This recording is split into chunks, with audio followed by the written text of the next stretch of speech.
Amazina yanjye nitwa Bruce Melodie cyangwa se itaha iwacu.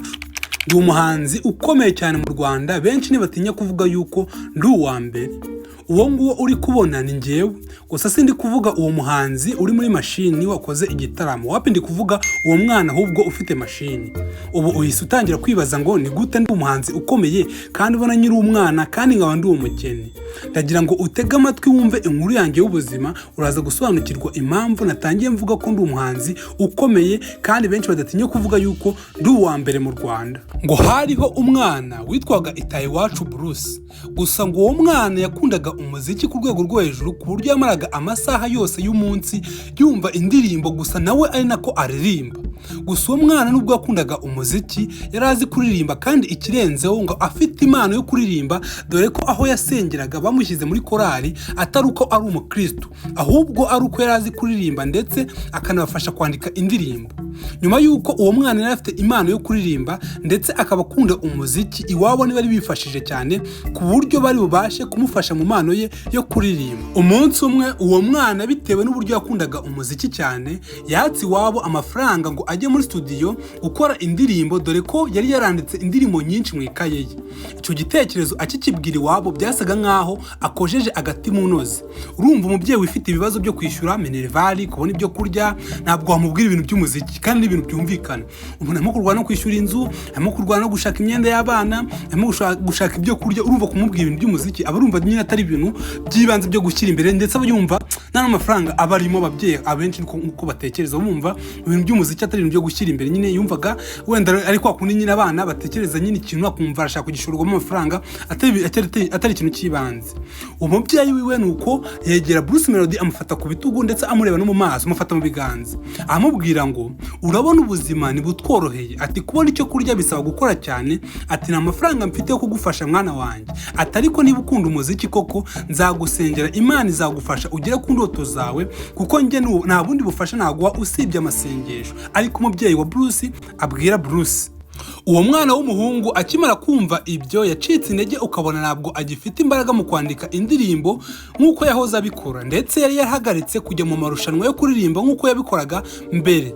Nyine wabonaga uwo mwana w'umuhungu nyine yacitse intege, nta mbaraga, adafite ubushake bwo gukora imiziki.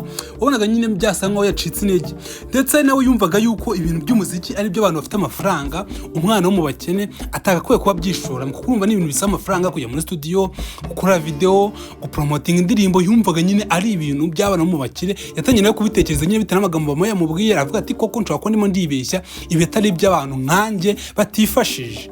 Bruce umunsi umwe ubwo yari avuye ku ishuri yumvise ngo muri quartier batuyemo ngo hafunguwe studio ikora ibijyanye n'umuziki, kandi ngo igiye gufungurwa n'umuhanzi wari ukomeye muri icyo gihe witwaga ngo Amag Black. Ngo Amag Black yamaze gusohora indirimbo nyinshi z'amahiti. Nyuma yo gusohora indirimbo nyinshi z'amahiti yavanyemo amafaranga, niko gufata umwanzuro aravuga ngo agiye gushinga studio. Kubw'amahirwe iyo studio ayishinga hafi yaho Bruce uwo mwana wakundaga umuziki atuye. Rero Bruce mu kuva ku ishuri yumva nyine mushuti aramubwira ngo ari studio nshyashya igiye gufungurwa ahangaha, igiye gufungurwa n'umuhanzi ukomeye mu gihugu cyacu witwa Amag Black. Uwo mwana w'umuhungu ngo ni Bruce. Ibyo ngibyo akimara kubyumva byongeye bimutera imbaraga, atangira kwiga imitwe azakoresha kugira ngo azakore indirimbo muri iyo studio ku buntu, kuko n'amafaranga yari afite yo kwishyura uwo nyiri studio ngo ni Amag.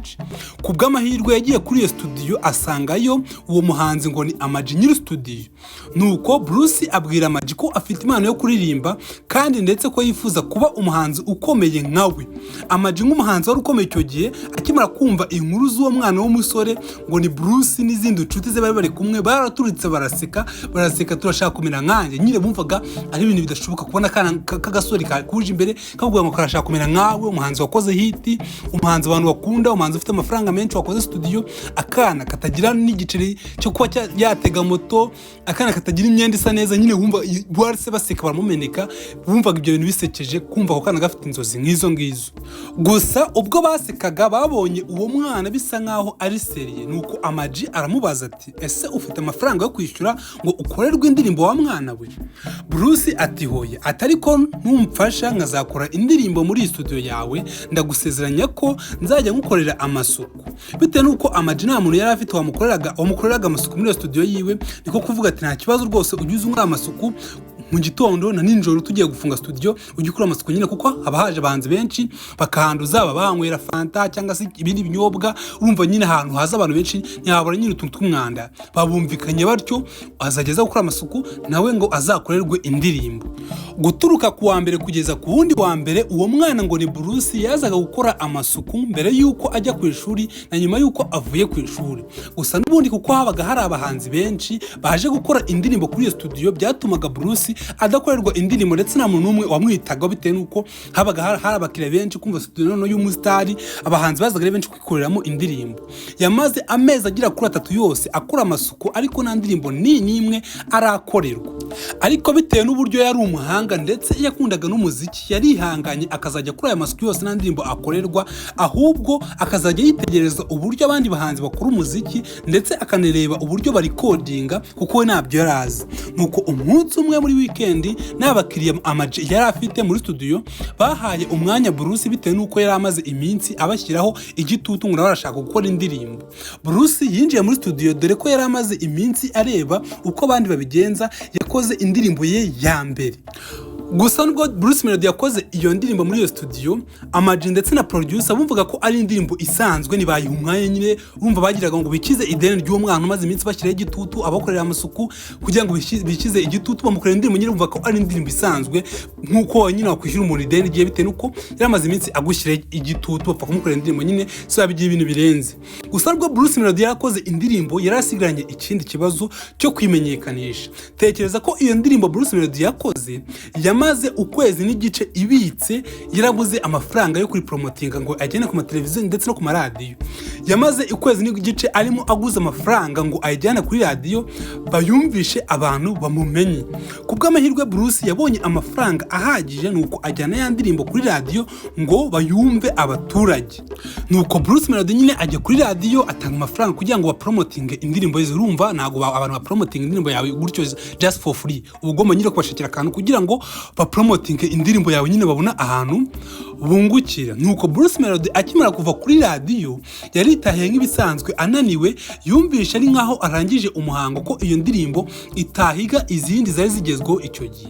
Gusa ikintu gitangaje cyabaye icyo gihe twakita nkaho ari igitangaza cy'Imana. Iyo ndirimbo abantu bose bari bafetse ndetse na producer wayo wayikoze yari yayifetse yaragiye irakundwa abantu kuri radio birirwa bahamagara basaba iyo ndirimbo ngo mwaduha ya ndirimbo ya wa mwana witwa gutya na gutya. Abantu bose bayipfetse bumva ko ari indirimbo ya fake ariko yaragiye irakundwa. Iyo ndirimbo abantu irabakunda ku buryo bahoraga mu matwi bahora bayisaba ku maradiyo ahantu hose ugeze umva ya ndirimbo ya wa mwana ngo ni Bruce yagiye iba hiti biteye ubwoba. Bruce yagize ngo ari kurota yatangiye kuzajya ahamagarwa ku maradiyo menshi ngo avuge ko indirimbo ye irimo amagambo meza ndetse inaryoheye amatwi. Kuva uwo munsi muri ya studio ya Maji yakoreragamo Bruce Melodie batangiye kumubonamo impano ikomeye ndetse no kumuha umwanya ndetse n'icyubahiro. Bruce iyo ndirimbo yakoze yagiye imuhindurira ubuzima ku buryo yafashije famiye yiwe ayivana mu bukene. Ya famiye yicwaga n'inzara kubera impano y'umwana wabo yari afite yo kuririmba baragiye babaho neza. Abantu birirwaga babacira imigani ngo nahantu bazigeza mu nabakene bagiye bakurwa n'isoni bitewe nuko uwo mwana w'umuhungu ngo ni Bruce yari afite impano yo kuririmba ndetse impano yiwe igeza naho imuhesha amafaranga n'agaciro. Gusa wenda ushobora kugira ngo uyu mwana yahagarikiye aho ngaho akimara gukora iyo ndirimbo imaze gukundwa gwapi yarakomeje arahatana akora indirimbo nyinshi zagenda zirakundwa abantu barazikunda kuko bitewe nuko uwo mwana kuririmba si ibintu yishakagamo ahubwo yari impano ye yavukanye.